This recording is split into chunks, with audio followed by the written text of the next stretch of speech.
Hello বন্ধুরা, Shweta village food cooking চ্যানেলে আপনাদের সবাইকে স্বাগত জানাচ্ছি। আশা করছি আপনারা সবাই খুবই ভালো আছেন আর সুস্থ আছেন। তো প্রত্যেক দিনের মতো আজকে আমি একটা রেসিপি নিয়ে হাজির হয়ে গেছি। আজকের রেসিপি ঝিঙে আলু পোস্ত। খেতে ভীষণ ভালো হয়, বানানো কিন্তু একেবারেই সহজ।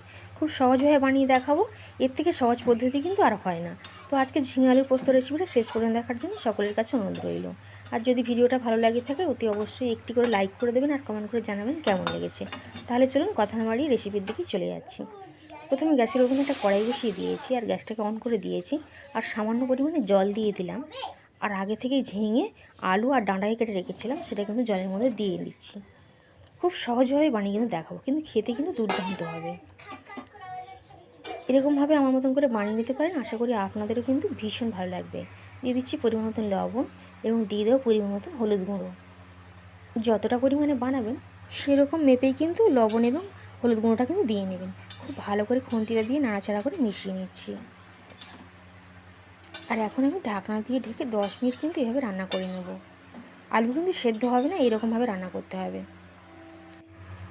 তো ঢাকনা দিয়ে ঢেকে দিচ্ছি।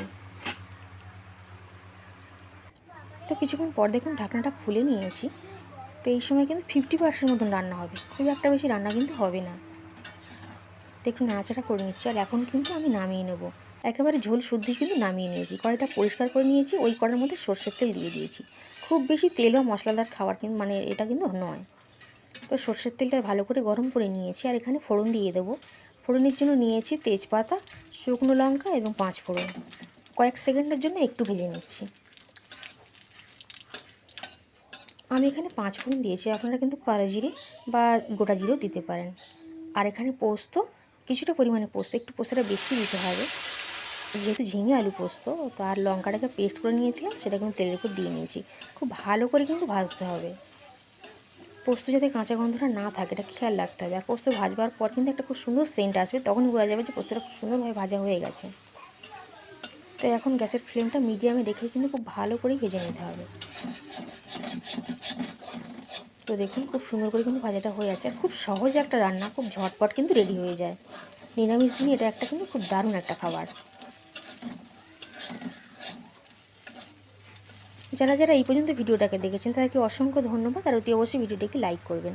এখন আমি দিয়ে দিচ্ছি জিরের গুঁড়ো এবং ধনিয়া গুঁড়ো পরিমাণ মতন। খুব ভালো করে কিন্তু মিশিয়ে নেব নাড়াচাড়া করে।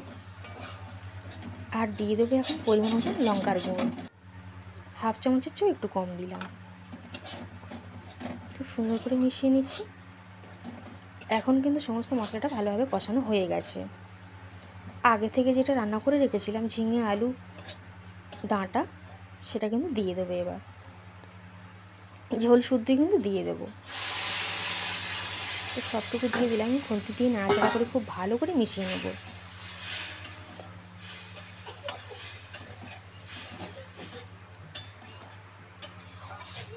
খুব ভালো করে খুন্তি দিয়ে নাড়াচাড়া করে মিশিয়ে নিয়েছি।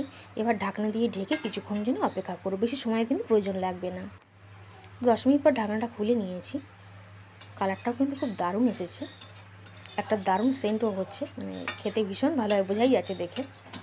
এর থেকে বেশি আমি কিন্তু আর ঝোলটা মেরে নেব না, কারণ ঠান্ডা হয়ে গেলে আরও একটু শক্ত মতন হয়ে যাবে, আর একটু আলগা ঘন হয়ে যাবে।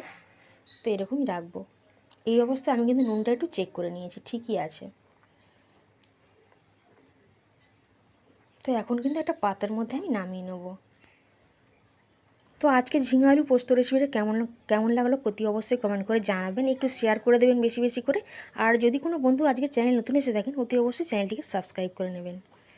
এবার কড়াই থেকে নামিয়ে একটা পাত্রে নিয়ে নিয়েছি, দেখুন কতটা লোভনীয় দেখতে লাগছে। দেখতে যেমন সুন্দর হচ্ছে, খেতেও কিন্তু দারুণ ভালো হয়। গরম ভাতের সঙ্গে খেতে কিন্তু দারুণ লাগে। আজ তাহলে এই পর্যন্তই, আবার হাজির হয়ে যাব আমি অন্য কোনো রেসিপিতে। ততক্ষণ আপনারা সবাই খুবই ভালো থাকবেন আর সুস্থ থাকবেন। আজ তাহলে আসলাম।